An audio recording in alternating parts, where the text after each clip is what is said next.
I'm Polly Ken. I'm the Reader Services Supervisor. Oh, thank you very much. Reader Services Supervisor for the Lawrence Public Library, and I want to welcome you to the kickoff event for Booktoberfest and the launch of Matt Kirkland's brand new book. So we are honored to host Matt, Lawrence local, and the brains behind the Dracula Daily, a project that has caught the imagination of a whole lot of folks on the internet, as you can see, and whose publication date is today. The baby came today.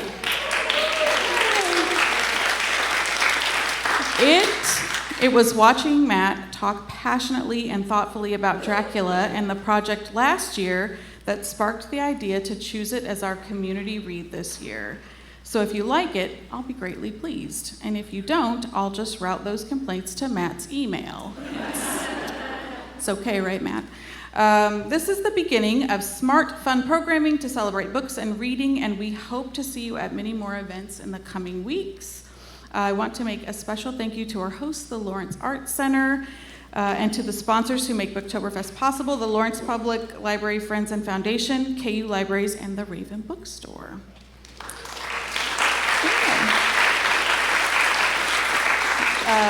A few housekeeping items. The bar will close before we head back out to the lobby for book signing and Dracula procuring. So if you would like more refreshments, it's cool to step out. Just please be mindful that we're recording this evening.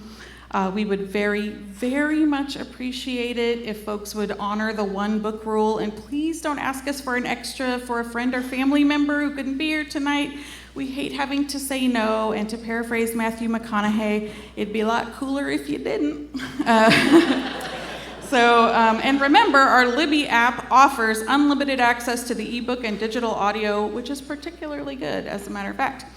And we'll have 7-day checkout copies at the library. We will do a Q&A at the end of the presentation, so when the time comes, just put up your hand and ask the question, and we'll try to repeat it. We're not going to bring a mic around or anything. And now to introduce our speaker. Matt Kirkland is a designer and planner who gets way too excited about things. He's a co-founder at the studio Brand New Box, where they make powerful digital products for a range of fascinating clients. He spends his free time playing with his children, reading books old enough to be your great-grandfather, and is starting overambitious side projects on the internet. Please welcome Matt Kirkland.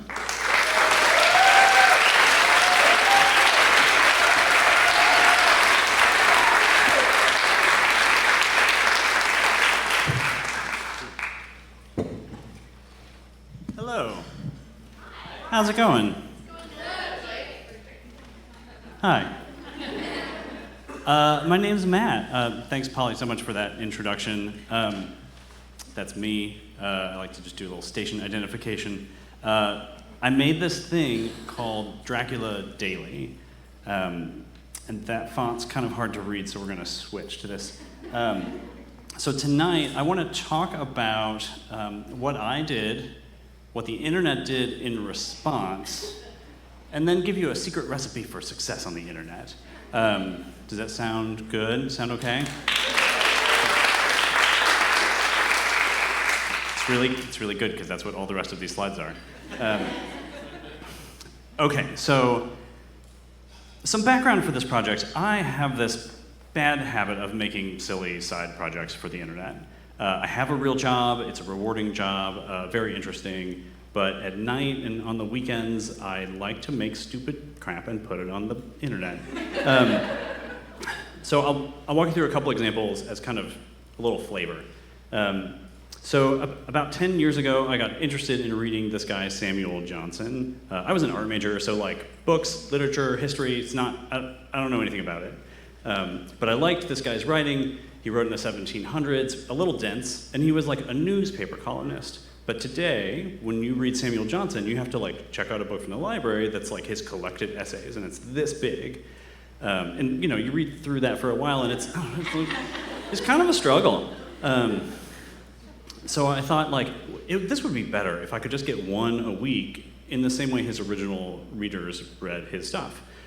So I made Samuel Johnson a blog where I reposted his essays on the same dates they were published, just kind of time shifted a little bit. A few years later, I got interested in this writer named Thomas Traherne, English guy, also in the 1700s, wrote these beautiful little paragraph-sized meditations, they're called. They're grouped into these sets of 100, so they're referred to as the centuries. And I had the same problem, like a little slow reader, they're pretty dense. I was like, I want these kind of spaced out more so I can really like live with it a little bit. So I made him a Twitter account. Another time, I got very into this British writer named Charles Williams, super interesting weirdo. He was 20th century English, friends with J.R.R. Tolkien and C.S. Lewis, kind of in that circle. Wrote these kind of sci-fi, fantasy, trippy books that had some kind of really interesting ideas.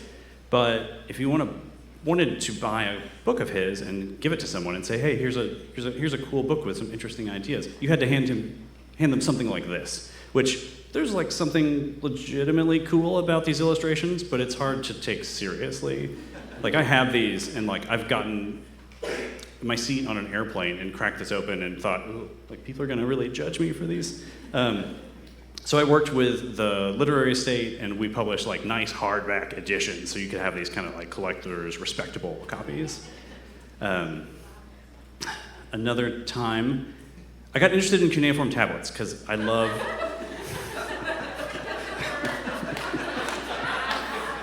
Great. Cuneiform tablets are cool.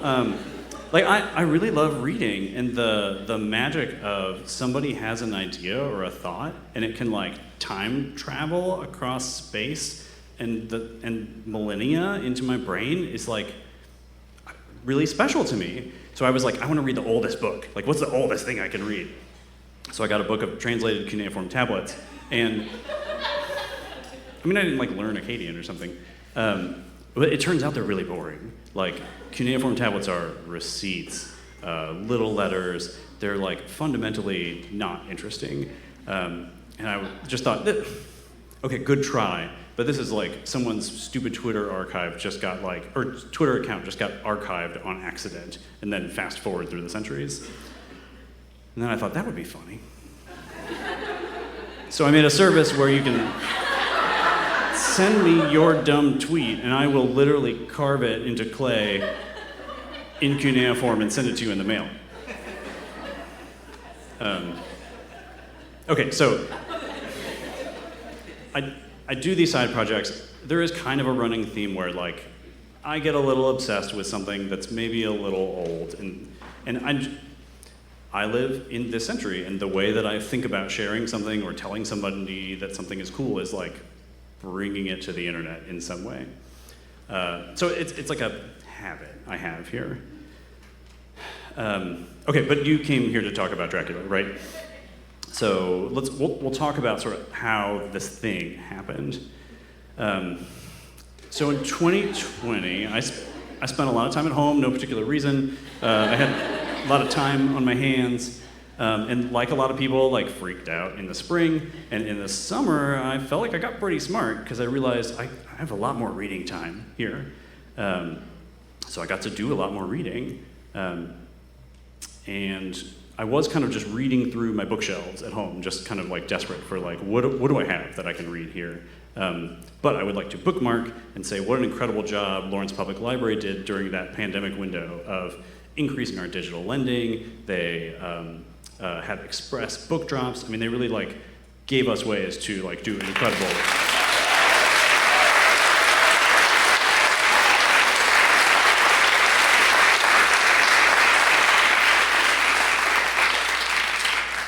You guys read and follow instructions.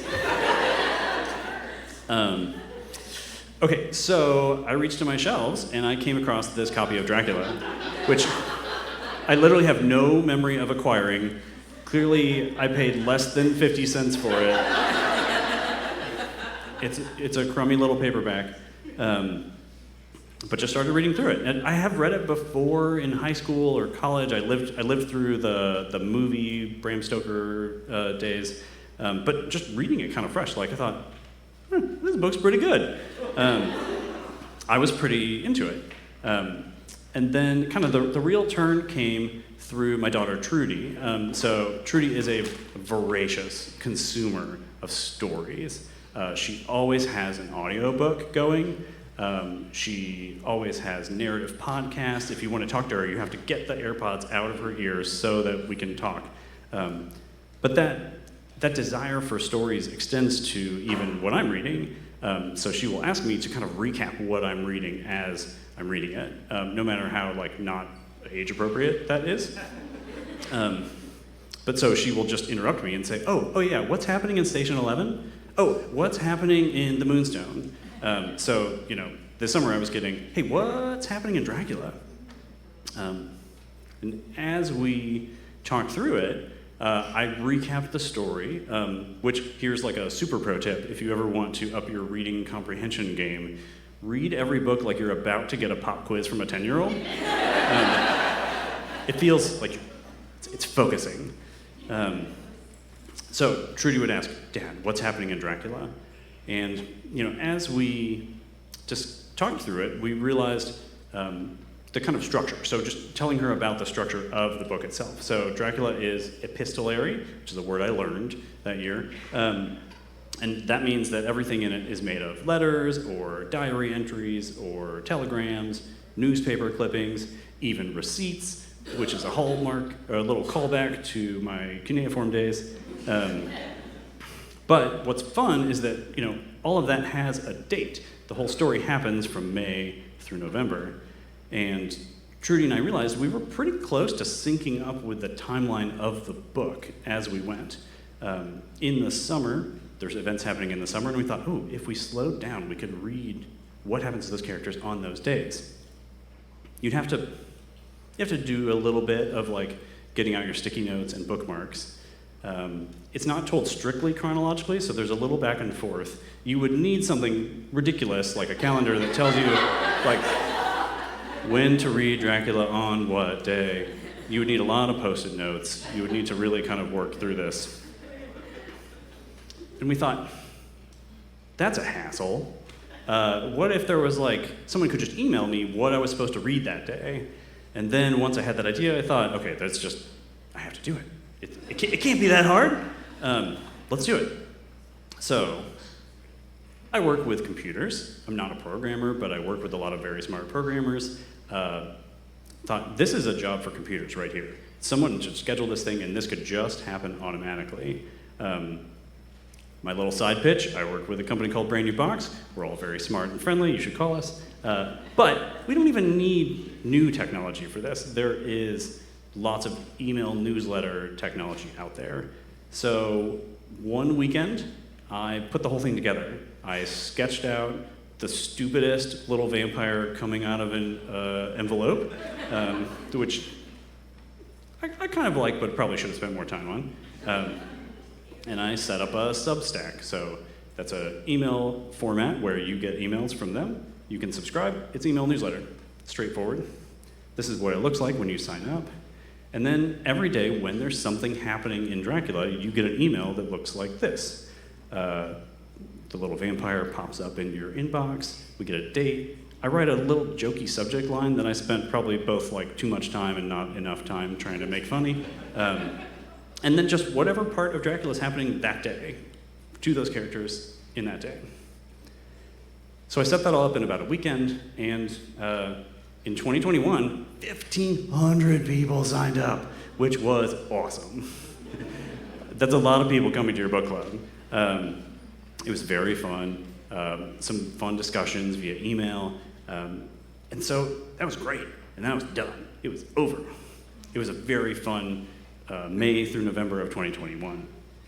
And I kind of just forgot about what Dracula was doing, and then in around April of 2022, I just thought, oh yeah, it's almost Dracula season, which is... Dracula season is from May to November of every year, forever. So I thought, okay, I should just go check to make sure everybody really unsubscribed. And there were thousands more people that had signed up in the meantime. So I sent out a quick email and said, what are you people doing? Do you want to read Dracula a second time? And lots of people responded and said like, oh yeah, I joined halfway through, I want to do the full cycle, or I heard about it, and I was kind of hoping you would do it again. So I said, yeah, I've already got the emails, we can just send this out again. And that time, 200,000 people showed up, which was,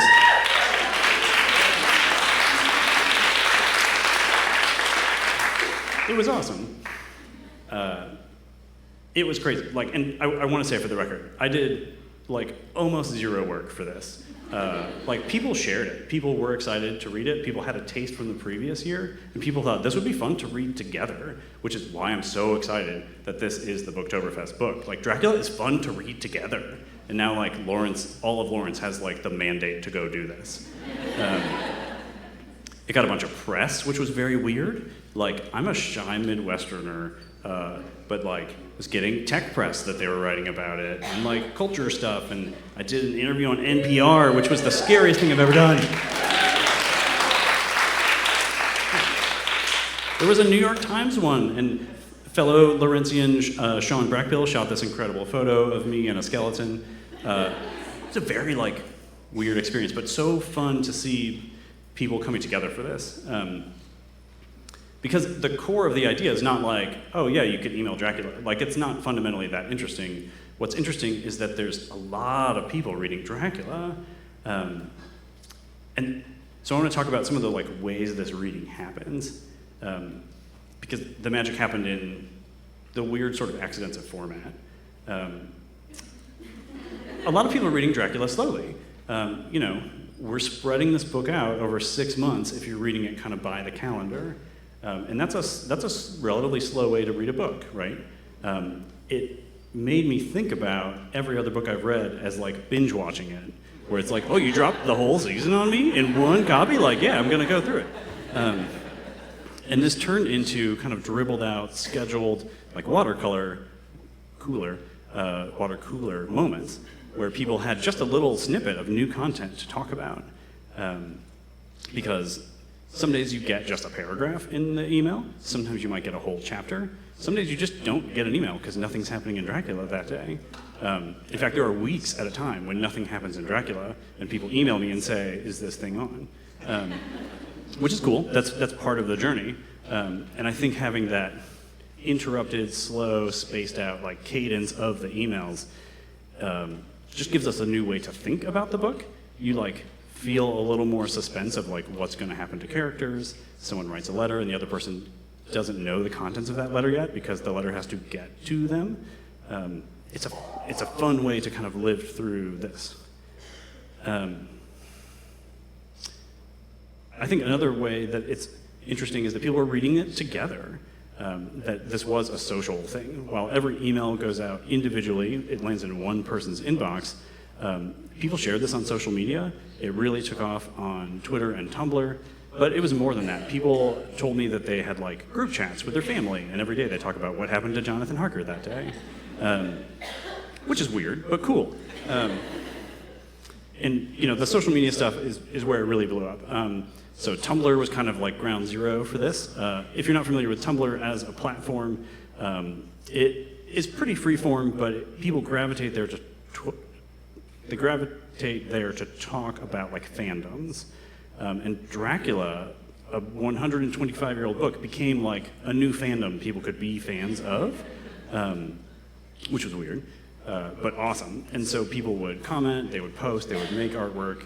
And we had situations like this where it would kind of trend on the leaderboard of topics kind of all summer long or through that 6-month span, including weeks where like there's a new Marvel movie out and there's more people talking about Dracula than that new Marvel movie, which was fun. And then just lots of people responding. So they're on those social media platforms, which we're going to look at a little bit. People are making new things. They're talking about it, they're discussing it, they're pulling up like historical context and explaining how stuff works. It's really, really neat to see all of that. And I think, besides the social things, besides the time things, like part of the fun of this is that everybody knows Dracula. But a lot of people, if you haven't read the book, like I promise you, you do not know what happens in Bram Stoker's Dracula. It is a weird book. We know the character of like Dracula, and we know every permutation that it's had, you know? Like, the real favorite here. But so many people are like, yeah, vampires. I know, like Dracula's like the big vampire. He's the main one, right? But like what happens in Dracula was a big surprise. Okay, so I'm gonna walk us through a little taste of this here. Let's read some Dracula together.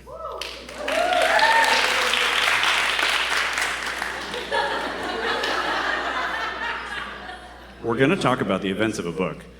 It's a little old, but you may have just picked up a copy of it in the lobby, and you're gonna read it for the first time. In which case, I'm sorry, we're going to spoil some parts of Dracula.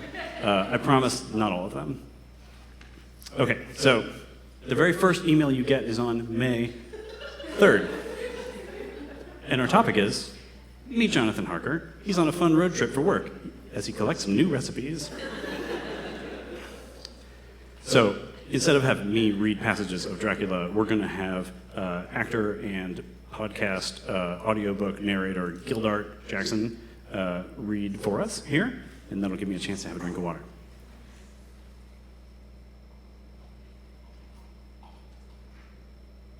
Chapter 1. Jonathan Harker's Journal, kept in shorthand. 3rd May, Districts. Left Munich at 8:35 p.m. on the 1st of May, arriving at Vienna early next morning. Should have arrived at 6:46, but train was an hour late. Budapest seems a wonderful place from the glimpse which I got of it from the train, and the little I could walk through the streets.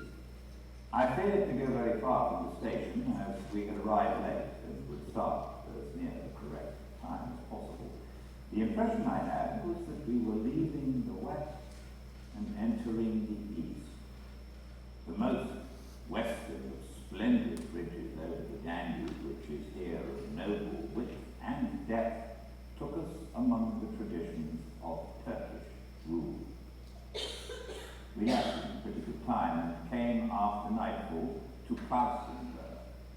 Here I stopped for the night at the Hotel Royal. I had for dinner, or rather supper, chicken done up some way with red pepper, which was very good but thirsty. Men get recipe for Mina.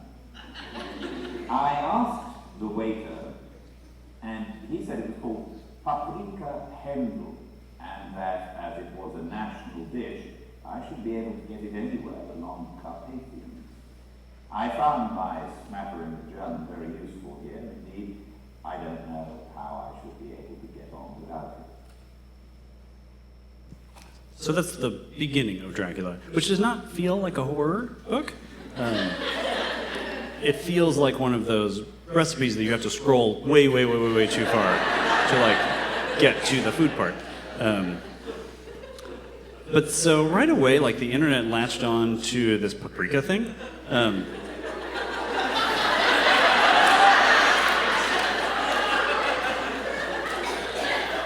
Is he so English that he's never had paprika? Or that, you know, is paprika a thing that makes you thirsty, actually? You know, he talks about drinking all the water in his carafe, and then he goes to, you know, order it the next day. For morning, he has more paprika. And people are like...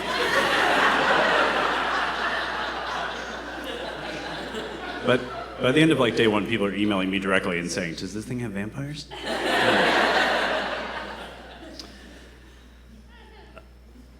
The meme templates kind of started right away too, so maybe some argument of like, well, is paprika spicy? No, Hungarian paprika is spicy, but no, back then it was not spicy. No, but that's not the kind you use in this recipe. And then people clocked right away Jonathan Harker's affection for his fiancée Mina, that like, what a sweet young man, which I think the affection for this character starts like really capturing into. It's lovely. So, on day 2, you get this email. Jonathan feels ridiculous, but also uncomfortable. Just before I was leaving, the old lady up to my room and said, in a very hysterical way, "Must you go? Oh, young hare, must you go?" She was in such an excited state that she seemed to have lost her grip of what German she knew and mixed it all up with some other language which I did not know at all. I was just able to follow her by asking many questions. When I told her that I must go at once, and that I was engaged on important business, she asked again, "Do you know what day it is?" I asked that it was the 4th of May. She shook her head as she said again, "Oh yes, I know that, but do you know what day it is?" On my saying that I did not understand, she went on, "It is the eve of St. George's Day. Do you know that tonight, when the clock strikes midnight, all the evil things in the world will have full sway? Do you know where you are going and what you are going to?" She was in such evident distress that I tried to comfort her, but without effect. Finally, she went down on her knees and implored me not to go, at least to wait a day or two before starting. It was all very ridiculous, but I did not feel comfortable. However, there was business to be done, and I could allow nothing to interfere with it. I therefore tried to raise her up and said as gravely as I could that I thanked her, but my duty was imperative and that I must go. She then rose and dried her eyes, and taking a crucifix from her neck, offered it to me. I did not know what to do, for as an English churchman, I have been taught to regard such things in some measure idolatrous, and yet it seemed so ungracious to refuse an old lady meaning so well and in such a state of mind. She saw, I suppose, the doubt in my face, for she put the rosary round my neck and said, "For your mother's sake," and went out of the room. So, Jonathan's having a day. The context of this is Jonathan Harker is a young solicitor just on his first job for his boss. He gets sent from England to Transylvania to close a real estate deal with this person named Count Dracula. And along the way, all the villagers he meets, all the people at the hotels, are trying to stop him without really saying why. And the idea that Jonathan's just not picking up like what these people are putting down is just delightful.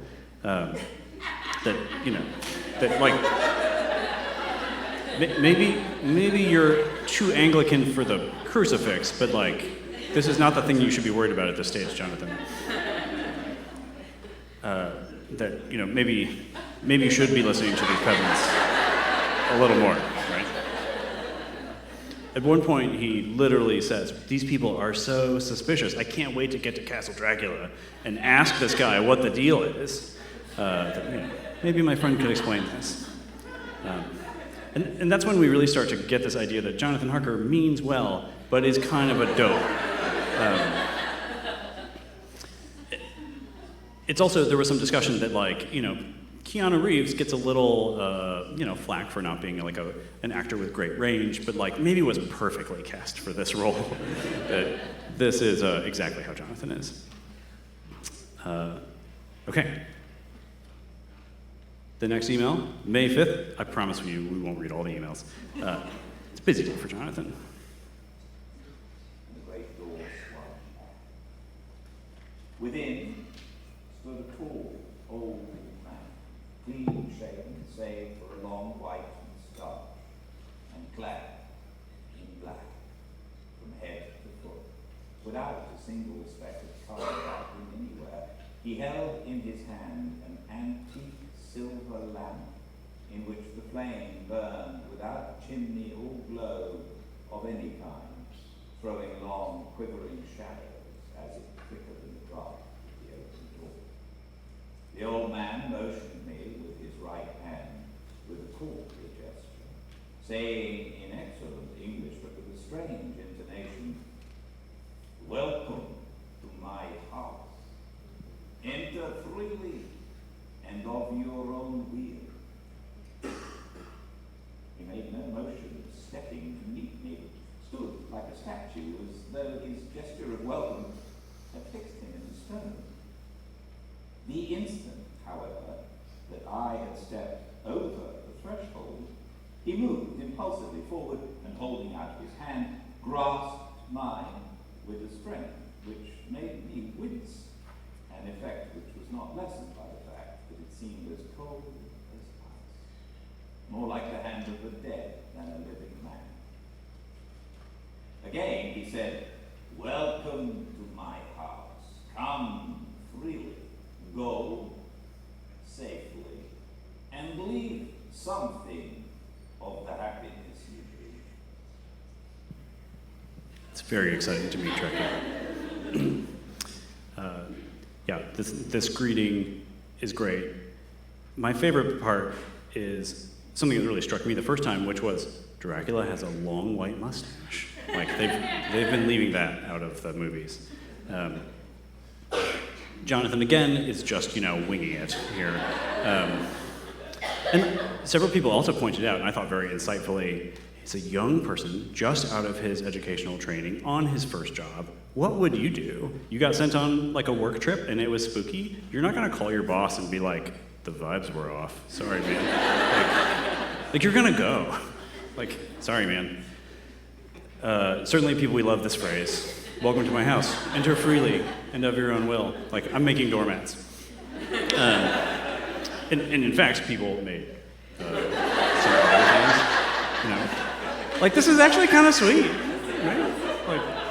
Like it's, if you don't know it's Count Dracula saying it, like, this is pretty lovely. Like, this is, maybe like a Pinterest art kind of thing, you could sell your live, laugh, love posters and, So another thing that happens pretty early on is that Jonathan realizes that Dracula acts like there's servants in the house, but there don't seem to be any servants. Dracula doesn't eat with him, and he never sees anyone but Dracula. And the internet thinks, wait, is Dracula making all of the food? Does he know what he's doing here? He's running around. And as Jonathan slowly understands this, that's kind of the most horrifying thing so far, is that I'm in a rich person's house, but there don't seem to be servants here. And then, of course, it's going to be a few more days or weeks before we actually find out, but Dracula's not actually alone. He's got the brides that are here in the house, but they don't seem to be doing any of the housekeeping or cleaning. They just show up to be scary. And there's a few times where Jonathan almost catches Dracula doing some of the housekeeping, which is just the idea of that is so comedic. The internet really loved that. There's a lot of drawings like this.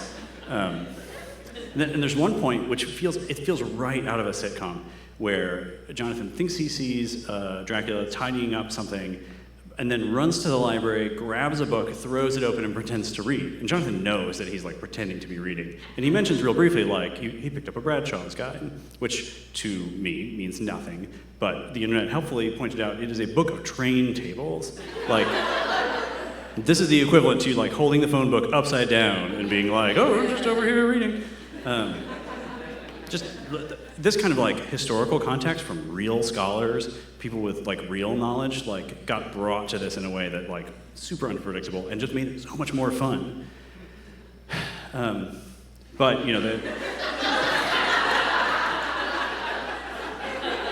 we're not going to let go of the paprika thing for a while. Okay, I'm going to do one more. So a really fun thing about the rearrangement of Dracula Daily is, in the original text, we get Jonathan's journey at the castle. It's about the first 4 chapters. And then, around chapter 5, we rewind in time, introduce new characters, Mina and Lucy, and we hear about kind of how their story is happening. But in Dracula Daily, we're sticklers for chronology, so we're going to meet them on the day their first correspondence happens. So we get to sort of get a broader cast of characters, we get some kind of tonal shifts back and forth. So we'll get a little short excerpt of a letter from Lucy. We met some time ago a man that would just do for you if you were not already engaged to Jonathan. He is an excellent parti, being handsome, well off, and of good birth. He is a doctor and really clever. Just fancy. He's only 29, and he has an immense lunatic asylum, all under his own care. I mean, we all love that line, you know. He's handsome, well birth, immense lunatic asylum.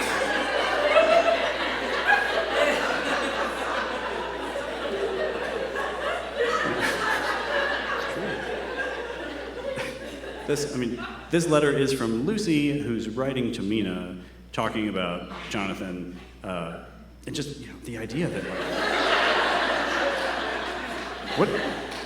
what does she think Mina's type is here? And then just the contrast between what's happening to Jonathan as he's trapped, and then Mina and Lucy are like having a vacation at the seaside and chatting up sailors and getting engaged and fun stuff like this. So it goes on like this. I mean, this was 4 emails. There are 110 individual emails that you get sent if you sign up for Dracula Daily. There's so much of this. It's a riot.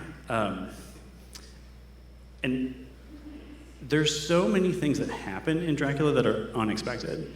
I'm not giving spoilers. I'm just going to talk about some weird things that happen in this book.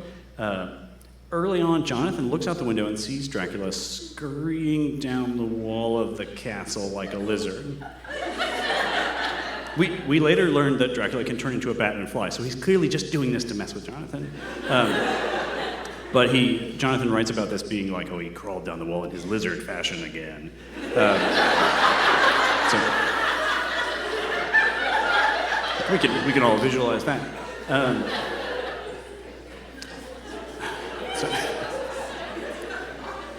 So also right away, the internet really notices like how fondly Mina and Lucy talk about each other, and just think, it's not out of keeping for its time, but it's really sweet. But the internet thinks, it feels like there's something more going on between Mina and Lucy. And reading some subtext into text became sort of a theme for the rest of the year too. In fact, in the story, we've got Mina is engaged to Jonathan. She's friends with Lucy. Lucy has 3 men that all are looking for her hand. I won't give you any spoilers. No, next slide, it's a spoiler. The internet thinks, man, there's like a web of like polyamorous relationships here, which are not all maybe really in the text, but a very fun way to read it. It just gets better.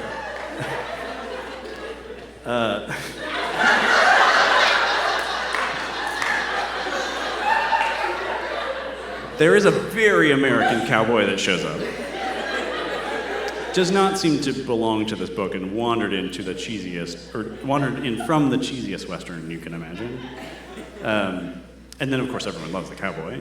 At one point, Dracula turns into a dog, not a wolf, but a dog, so he can make a jump off of a ship that he crashed into the seashore after he ate all the sailors. He runs through town, mauls an old man, and the townspeople say, "Where's that dog? Let's adopt him." Like, this is in the book. It feels crazy. Everyone loves, early on, Dracula sees the shaving mirror that Jonathan is shaving with and grabs it, yeets it out the castle window. Jonathan's like, "Oh man, that's annoying. How am I going to shave?" It's like almost literally what he says. We know that Dracula can control wolves. He uses them to harass people in Transylvania. But when he gets to England, there are not a lot of wolves around. So there is a passage where he literally goes to a zoo, finds one wolf, breaks it out of the zoo, brings it to where he wants it to do something, and yeets it through a window. This is just not how like I pictured Dracula when I first read it. We won't have a lot of time to talk about the whole Renfield thing, which is, great.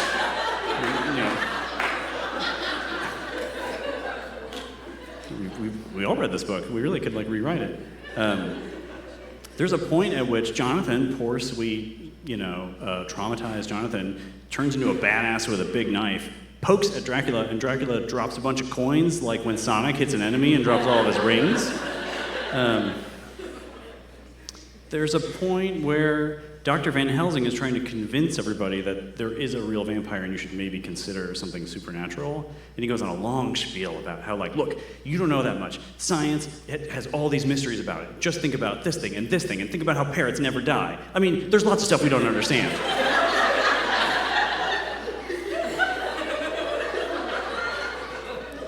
Cowboy's always trying to shoot Dracula with a gun. Multiple times. Which is both stupid, because it's Dracula and he's just shooting at like a bat, and also like, someone's shooting at Dracula, it's a good plan. At one point, Dracula is trying to be a little incognito, wears a straw hat and gets made fun of by some sailors. Like, this is a real thing that happens in Dracula. But really, like, the best, most surprising thing is that we've had through all of this is that the internet doesn't root for Dracula. Like, Dracula's not about this, like, badass, sexy vampire. Like, Dracula's about a monster and a group of people who, like, kind of come together through these real, like, bonds of affection and friendship to protect each other and to fight this, like, unknowable horror that they don't really get. But this, idea that, Dracula came to England and just gets immediately chased out.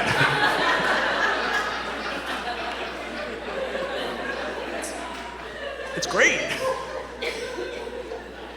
But it's fun. I mean, the group follows Dracula. They attack Dracula, and they have the upper hand because of those like bonds of friendship and love and affection for each other. Also because they know how to read a train table, which Dracula doesn't, despite having them at home.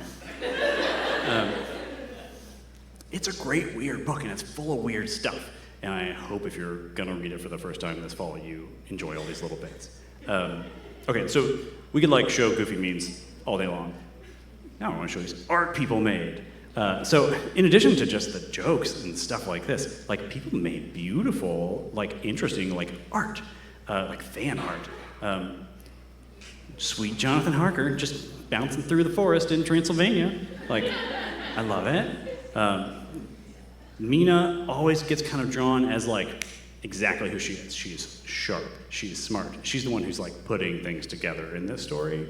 And then anytime those two get together, to think, oh, it's great,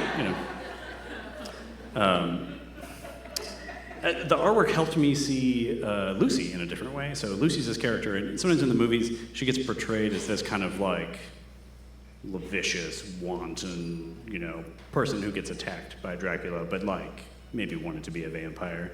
But she's not in the story.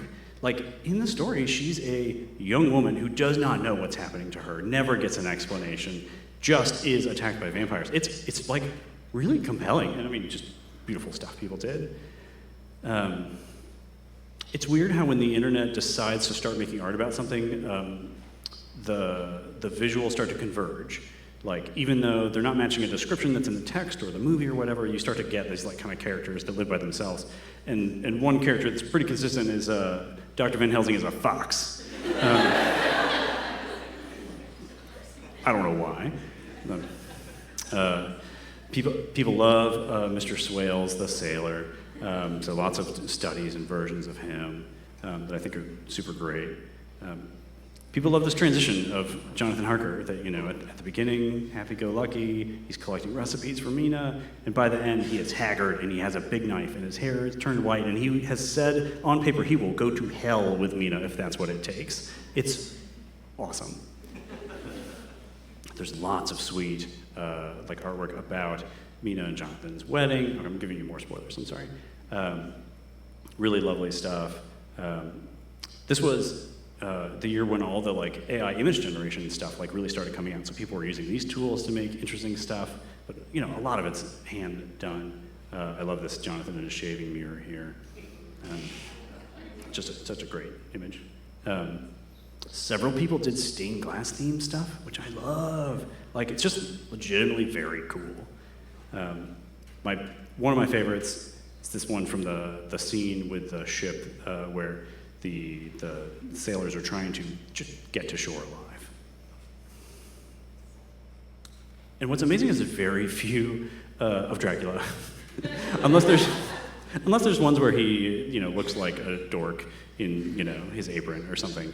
But the amount of artwork people made was just astonishing, and there's so much cool stuff.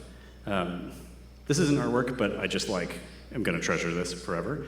A family was reading Dracula Daily together, but their daughter was going off to camp and couldn't bring her phone or laptop or something to camp. So the family looked ahead, printed out all the text, sealed them all with these little like wax seals, and then packed them in her suitcase for camp, which just, oh, I know. Okay, so just like an incredible, amazing like outpouring of response like this. And then like beyond that, it sort of spawned this ecosystem of other emails. So people started doing other classic novels that you can read, or any kind of thing. So like right now today, like if you want to read Moby Dick, there's a Substack for you. If you want to read The Woman in White, if you want to read Pride and Prejudice, like every classic novel you can think of, there's like something you can subscribe to and get this in your email, which I love. But, okay, so all of that was amazing. Like just an incredible like response from people that just felt very spontaneous. So we put that into a book. That's the deal.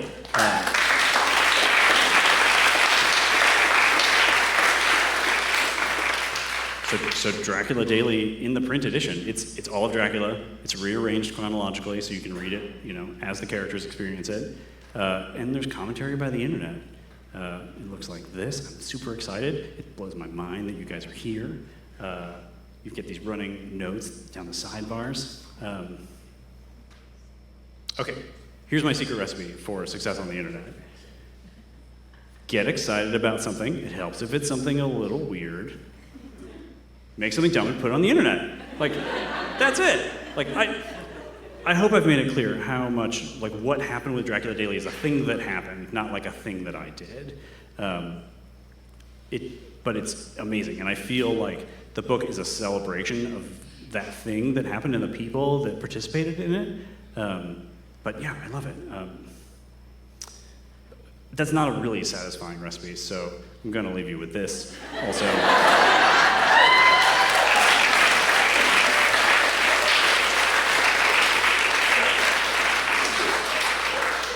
This is what it looks like when you cook it and you put it next to your brand new copy of Dracula. But that's it. Thank you.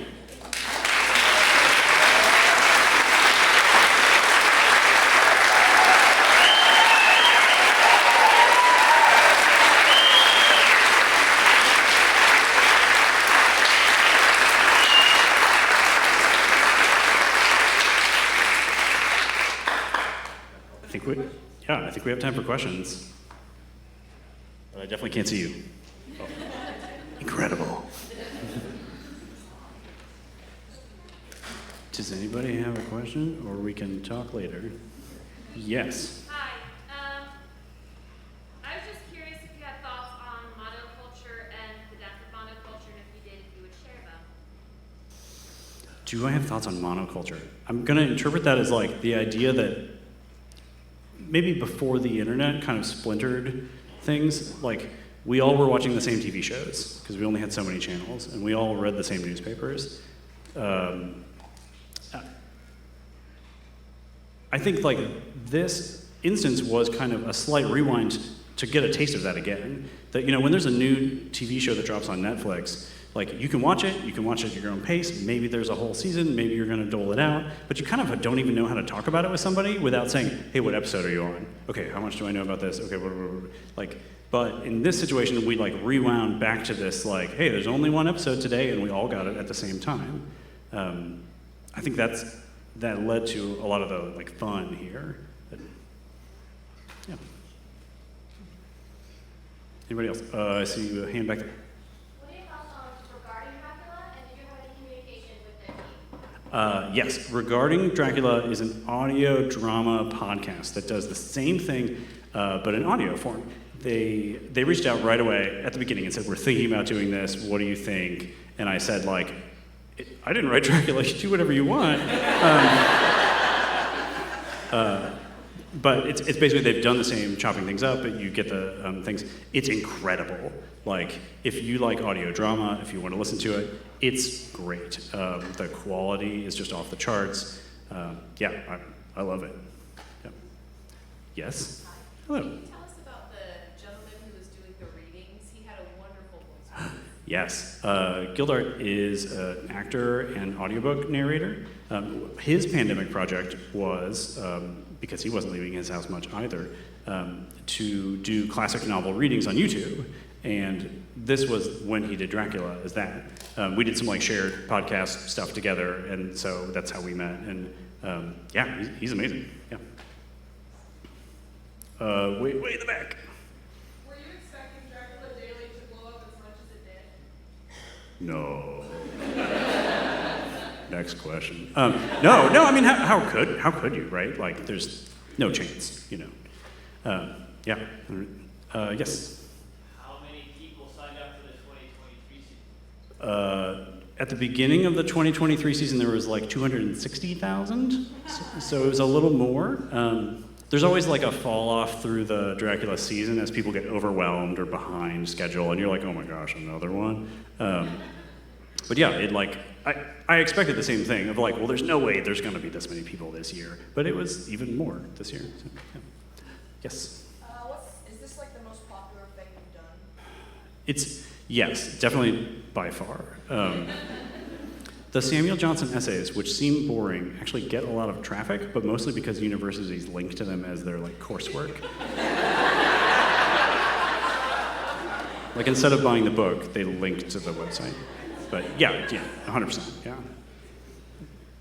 Yes. Are you and Trudy reading anything together these days? We're kind of not, actually. Oh, I shouldn't be ready for that. Trudy? I think the last thing we read was like Paralandra. Yes, yeah, we just finished Paralandra, the second C.S. Lewis space trilogy book. Just near and dear to my heart, actually.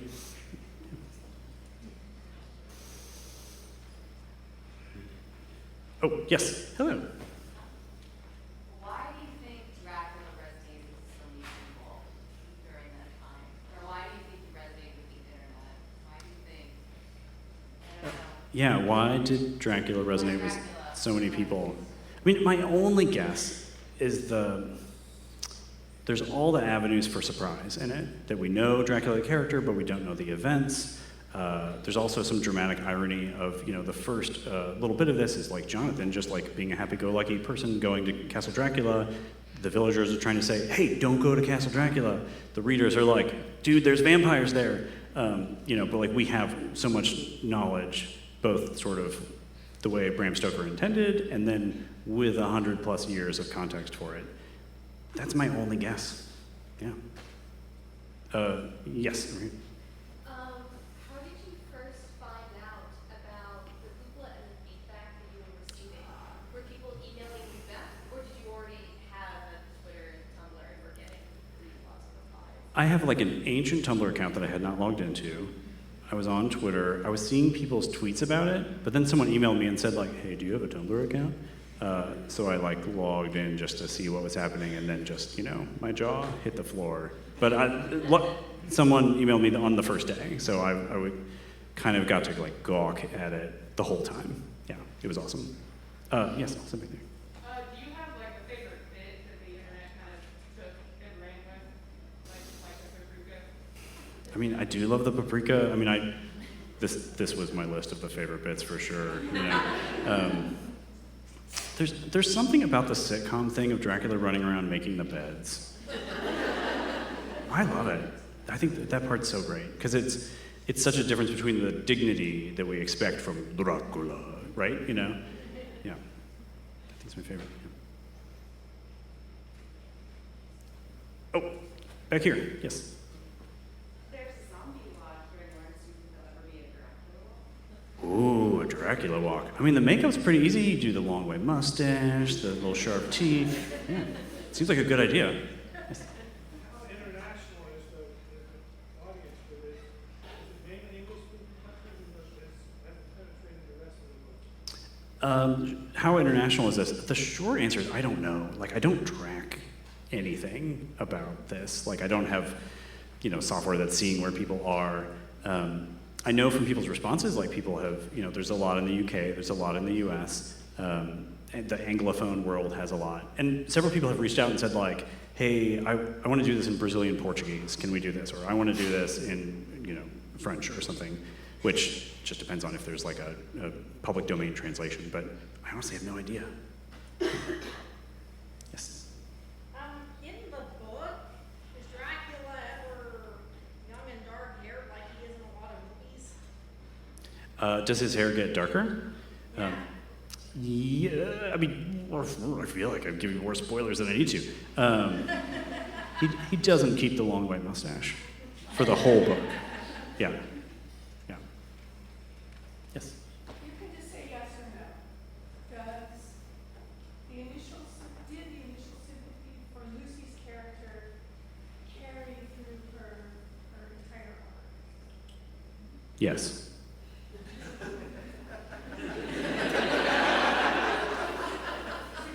Well, there's some spoilers in there. I appreciate what you're trying to do, and I'm trying to match it. Yes. I think that's. Oh, wait. We're good. Last one. Here we go. Yep. So everybody does have their own preconceived Dracula notions from other media before actually crafting the novel. What were some that you had? Oh. It's the most embarrassing question because my touchstones are Buffy the Vampire Slayer.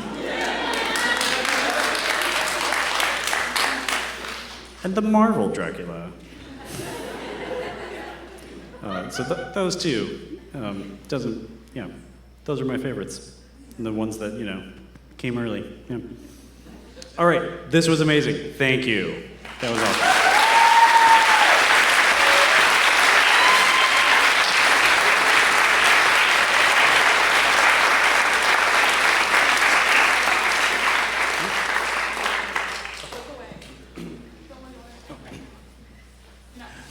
Oh, sorry, I'm gonna be up here.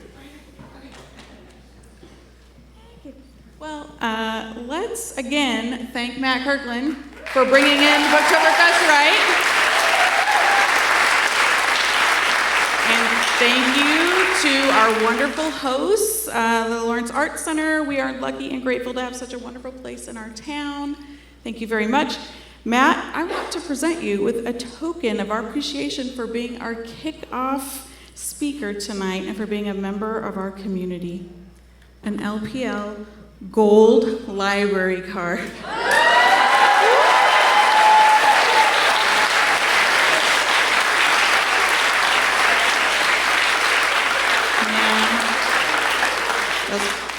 It's pretty big stuff. It's pretty big stuff. So, I'll give you a moment to collect yourself. So if you love tonight, please put all of our events on your calendar. We have some amazing authors and events coming up, all of which will be on our bookmarks tonight. And you can register for them at our website. But I especially want to highlight 3 amazing authors that are coming. Alex Grecian on September 26th, Jonathan Lethem with Whitney Terrell on October 13th, and Nathan Hill on October 17th. And if you didn't see, Nathan's book was just chosen as Oprah's book club choice this month. So do not sleep on Nathan, all right? Oprah's not sleeping on Nathan. Haunted Stacks on October 20th will be a rager, as always. And if you want to tie everything together, please join us on November 8th for a panel discussion led by Professor Giselle Anatole. Professor Anatole and her colleagues teach Dracula and other vampire lore at KU and created the guided reading questions that you will find in your books. And it's going to be a bunch of stuff that you didn't ever think about Dracula when you come to that. So we're going to let Matt hit the ready room and refresh for a minute before heading to the table to sign. So please pause while I give you the rundown. There will be an LPL table where we'll be giving away free copies of Dracula, and a Raven bookstore table where Matt will be signing books. While you wait in line, if you would please take a moment to zap our QR code or pick up paper to take our quick survey, it would be really appreciated. Of course, we will send it to your emails after the event just in case your hands are full of books tonight. And I just want to thank everyone again, and I will see you on the floor.